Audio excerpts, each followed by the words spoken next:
Dalam sepak bola, terkadang ironi terasa lebih pahit daripada kekalahan. Salah satunya terjadi pada Roberto Carlos di Inter Milan, sebuah klub besar yang pernah memegang petir di tangannya, tapi malah mencoba menjadikannya korek api. Carlos adalah simbol revolusi.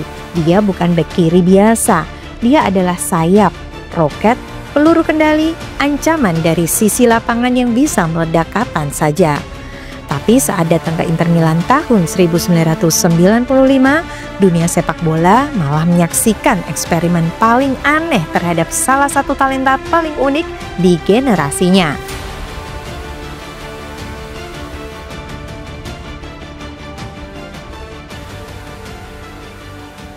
Ketika PlayStation dan Appiano Gentile menyatu dalam kekeliruan. 壁の選手が揉めているんでしょうか。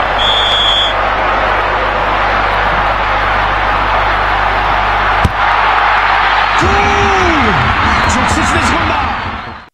Bagi anak-anak rental PS1 dan PS2, Roberto Carlos adalah cheat hidup, di mana Winning Eleven, Carlos sering dimainkan sebagai striker. Kenapa? Karena dia punya speed 99, shoot power 99, dan stamina setara Hulk. Di game hal itu sah karena kita bermain untuk hiburan. Tapi Roy Hodgson, pelatih kepala Inter Milan saat itu, melakukan hal yang sama. Bukan di rental, bukan di game, tapi di Serie A yang brutal dan konservatif.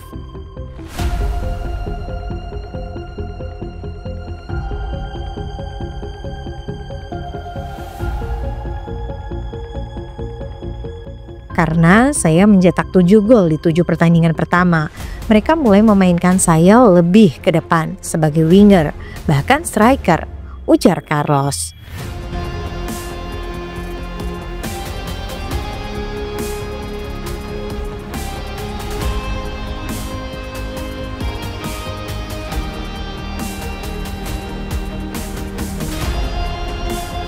Saya menderita. Saya berbicara kepada Presiden Moratti dan menjelaskan, jika saya ingin bermain di Copa America, saya harus kembali ke posisi bek kiri.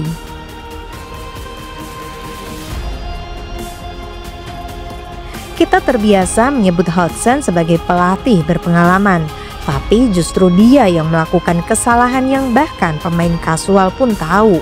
Jangan mainkan Carlos terlalu jauh dari garis. Ketika gol menjadi perangkap, Carlos mencetak banyak gol di awal musim. Tapi alih-alih membaca itu sebagai nilai tambah dari peran alaminya, Hodgson salah kaprah. Ia pikir kalau dia bisa cetak gol dari belakang, apalagi kalau saya taruh dia di depan. Logika ini mungkin masuk akal di atas kertas, tapi sepak bola bukan soal kalkulasi statis. Ini soal zona nyaman, persepsi ruang, dan pergerakan alami.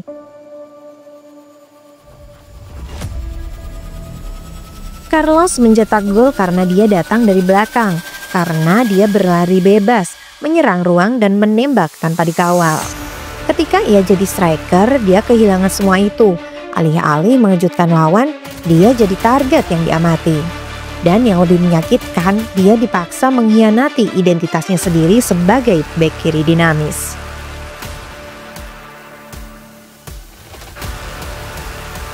Roy Hodgson, disiplin ala Inggris versus imajinasi ala Brazil. Hodgson dikenal dengan sistem yang konservatif, 4-4-2, lini rapi, minim improvisasi. Filosofinya berasal dari kultur sepak bola Inggris, struktur di atas segalanya. Tapi Carlos datang dari Brazil, dia dibentuk oleh kegembiraan, kebebasan, dan insting. Ketika Hodgson mencoba memotong semua itu demi sistemnya, dia tidak sadar yang sedang dia tekan bukan pemain biasa, tapi arsitek kekacauan yang kreatif.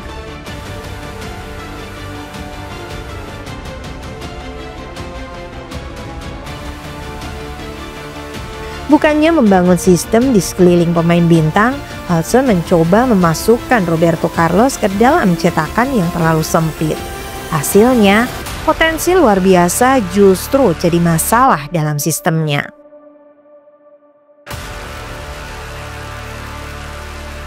Kepergian yang tak terhindarkan. Ketika tekanan internal bertambah dan Copa America sudah di depan mata, Carlos sadar kalau dia bertahan di Inter, dia bisa kehilangan semuanya, termasuk tempatnya di tim nasional. Untungnya ada satu pelatih yang melihat lebih jernih, Fabio Capello. Di Real Madrid, Capello membuka tangan dan berkata, "Main saja di kiri, serang sebebasnya." Carlos pun hijrah ke Madrid. Dalam 11 tahun berikutnya, ia mencetak lebih dari 70 assist, meraih 3 gelar Liga Champions, dan menjadi bek kiri paling ikonik sepanjang masa. Disitulah takdirnya kembali disambung.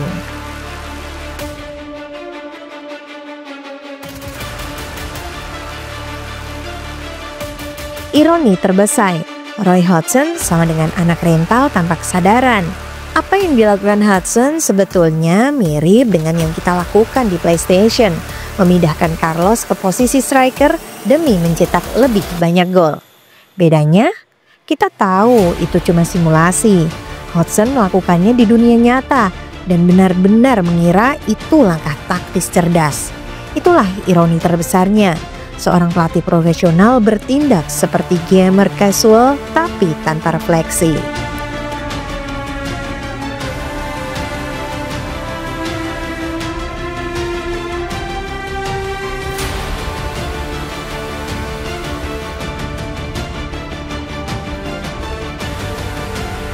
Roberto Carlos tidak gagal di Inter Milan. Justru Inter yang gagal memahami apa yang mereka miliki. Mereka bukan kehilangan pemain, mereka kehilangan filosofi. Mereka memegang petir, lalu mencoba memasukkannya ke dalam center.